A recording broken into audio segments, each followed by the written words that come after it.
Spoiler alerte, on a nettoyé la cuisine, elle ressemble pas à ça d'habitude. Et à mon avis, ça va pas durer. Bienvenue dans ce nouvel épisode de la série Stay Creative at Home. Je te rappelle le principe, il est simple. L'idée c'est que même si on est enfermé, même si on est confiné, il n'est pas trop tard pour créer et pour apprendre des choses. La semaine dernière, on a parlé de la photo de produit. Cette fois-ci, on va s'intéresser à une passion qu'on est tous en train de partager en ce moment, la cuisine. Et oui, c'est le moment de se remettre au fourneau. Et à défaut de partager ses plats avec ses potes, pourquoi on n'essaierait pas de les partager sur les réseaux sociaux ? Tu l'as compris? Bon, en même temps, c'est dans le titre. On va parler de la photographie culinaire, de la food photographie, de la photo de bouffe quoi. Et pour cette vidéo, je te propose un nouveau concept. Cette fois-ci, c'est Marion qui va prendre les photos. Ensuite, je vais y jeter un œil, je vais essayer de voir ce qui est bien et ce qui est moins bien, ce qu'on peut améliorer. Et puis ensuite, Marion reprendra des photos et donc on fera un avant-après.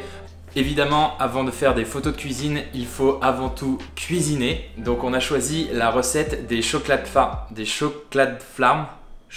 je crois que ça s'appelle comme ça. Ce sont des biscuits suédois à base de flocons d'avoine et de chocolat. Donc c'est une recette qui est assez simple.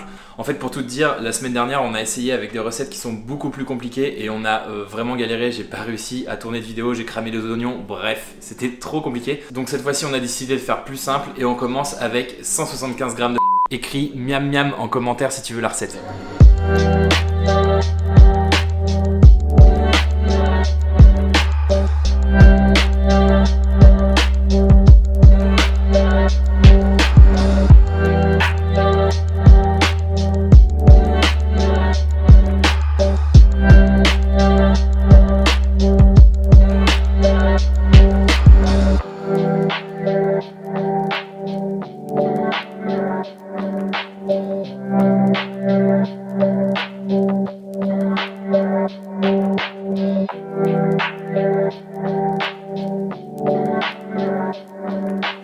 I'm 100% sensitive to get you to the only heaven there is, a planet out there.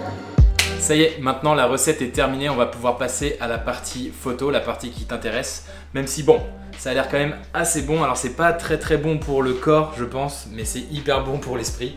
C'est l'essentiel, c'est ce qu'on va retenir. Ok, donc maintenant on passe à la partie photo. Comme je te l'ai dit, c'est Marion qui va prendre une photo. Ensuite on va l'analyser ensemble. Et ensuite je vais essayer de te donner des conseils pour améliorer la photo, pour la rendre vraiment stylée, pour la rendre vraiment professionnelle. Donc voilà, c'est parti Marion, c'est à toi de jouer.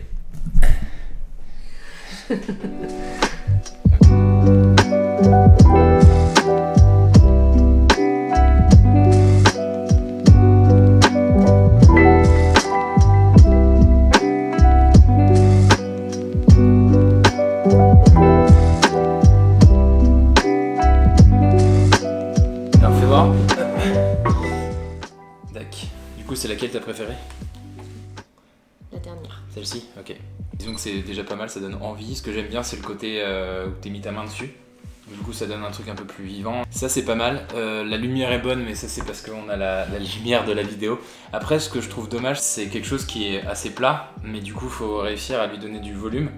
Et en faisant une photo vue du dessus, comme ça, je trouve qu'on se rend pas compte du coup de l'épaisseur du biscuit. Après, je trouve aussi que c'est un petit peu serré, c'est-à-dire que t'as fait la photo relativement proche. Et en fait t'as pas de contexte autour. Tu te concentres sur peut-être un peu moins de produits, pas forcément tout le tas de biscuits. Tu t'en concentres sur un à mettre en premier plan. Et par exemple tu peux essayer de contextualiser le truc. Donc tu peux montrer par exemple les différents ingrédients qu'il peut y avoir dans le produit pour que les gens se rendent compte vraiment de ce qu'il y a à l'intérieur de ces petits biscuits. Et puis le désavantage que tu as aussi là, c'est que du coup tu as shooté avec ton téléphone. Avec un appareil photo, on va pouvoir jouer sur la profondeur de champ aussi. On va pouvoir travailler sur le produit mis en avant qui sera bien net et après l'arrière-plan qui essaiera juste de contextualiser un peu le biscuit et qui sera un peu flou, mais au moins on comprendra un petit peu ce que ça donne et quel goût ça peut avoir. Bon, du coup on va essayer de corriger un petit peu ça. Le premier conseil que j'aurais pour ceux qui n'ont pas la chance d'avoir une softbox comme moi à la maison, c'est de se rapprocher des fenêtres. Donc on va prendre la table, on va la mettre juste à côté. Voilà, on va essayer de choper la lumière du jour en fait.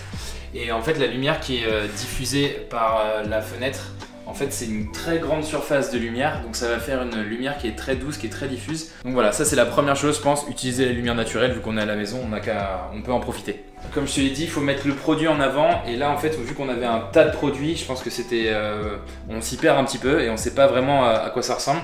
Donc on va essayer de faire une pile qui sera un peu le second plan, qui sera un peu l'arrière-plan. Et puis on va en mettre d'autres de côté. Les moins beaux, par exemple, ceux-là ils ont un peu grillé, on va les enlever. Et on va essayer de donner du volume à ces palets. Donc on va faire, bah voilà, ça peut faire quelque chose comme ça. En fait je vais faire des tests petit à petit, je vais réessayer et essayer d'ajouter des éléments supplémentaires. Donc là j'ai pris un vieil appareil photo que j'avais.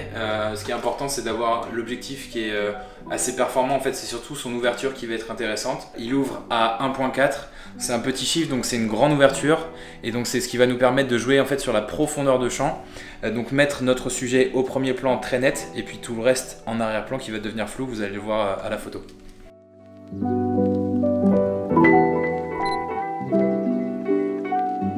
Donc là j'ai des résultats satisfaisants qui s'affichent juste là et donc là ça me donne des idées pour rajouter des éléments supplémentaires qui peuvent venir contextualiser un peu tout ça. Je sais qu'il y a de la farine dans la recette, il y a du chocolat et donc on va pouvoir ajouter ça sur le premier ou l'arrière-plan pour contextualiser et pour rajouter la liste des ingrédients en fait pour que les gens se rendent compte de ce qu'il y a dedans. Donc j'ai la chance d'avoir une petite tablette neuve qui rendra mieux en photo qu'une tablette déjà ouverte. Ce n'est pas une pub pour Nestlé. Ce que je vais faire, alors ça va peut-être cradosser un petit peu mais c'est pas grave, c'est essayer de faire un espèce de trait de farine comme ça. Mais c'est tout de suite plus gourmand. Ok, donc là c'est pas mal. Et on voit que c'est juste avec une lumière naturelle, hein. J'insiste encore là-dessus, c'est juste avec la lumière de l'extérieur de la fenêtre. Donc là je vais me mettre à hauteur.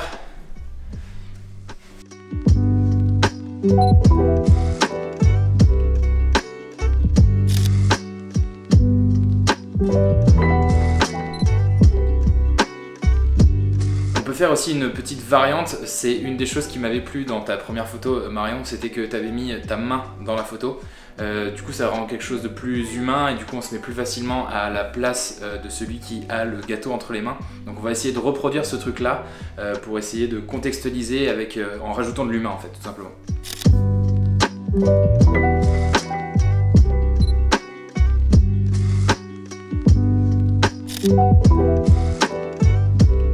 Donc voilà le rendu, je suis assez content du résultat. S'il y a quelques règles à retenir, les voici. La première chose c'est de penser à la lumière. C'est quelque chose de très important, donc essayez d'utiliser les fenêtres qui vont vous donner une lumière qui est très douce, qui est très diffuse et qui va sublimer vos plats.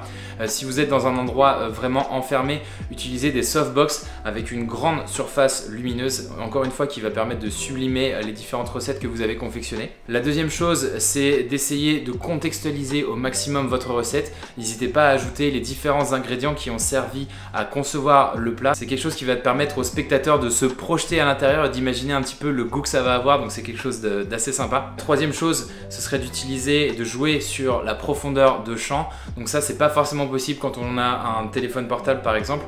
Ça va être beaucoup plus accessible quand on va commencer à avoir des appareils photo et des objectifs surtout qui sont lumineux. Mais c'est vrai que ça va donner quelque chose de particulier et d'assez professionnel à votre photo, de jouer avec le premier plan et l'arrière-plan. Le quatrième conseil ce serait de jouer avec les angles. On peut prendre la photo directement à hauteur du plat. Ce qui peut être intéressant aussi c'est de se mettre un petit peu plus haut à la place de la personne qui va le manger pour essayer de, encore une fois, aider le spectateur à se projeter dans le plat. Et le dernier angle qui marche bien, c'est de prendre vraiment la photo du dessus. Ça s'appelle un flat lay et c'est très répandu dans la photo culinaire et ça marche toujours assez bien. Et le dernier conseil pour moi, ce serait d'humaniser au maximum ces photos culinaires pour immerger à nouveau le spectateur dans l'ambiance et pour qu'il ait vraiment du ressenti, que ça joue un peu sur ses sens quand il voit cette photo. Évidemment, la case retouche est impérative pour sublimer ces photos. Donc il y a plein de tutoriels que tu vas pouvoir retrouver sur YouTube, notamment sur ma chaîne. Donc tu peux aller voir comment essayer de régler l'exposition, comment essayer de recadrer la photo pour qu'elle soit un peu plus symétrique. Voilà, il y a pas mal de choses à faire, il suffit d'être créatif. Donc je t'invite à aller faire un tour sur YouTube, sur ma chaîne pour découvrir un peu comment on se sert de Lightroom et comment on fait pour sublimer entre autres ces photos culinaires. Pop pop pop. Voilà, cette vidéo est terminée, c'est tout pour les conseils en photographie culinaire, en food photographie. En fait, je me suis trompé, il y a vraiment une dernière étape ultime, c'est de pouvoir enfin manger ces putains de biscuits. Comme d'habitude, si cette vidéo t'a plu, pense au petit pouce bleu, pense à t'abonner et activer la petite cloche, comme ça tu seras prévenu quand je posterai de nouvelles vidéos. On se dit à dimanche prochain. Allez, ciao. Et aussi, pensez à m'envoyer vos photos culinaires avec le hashtag StayCreativeAtHome. Voilà, allez, bon appétit! Bye.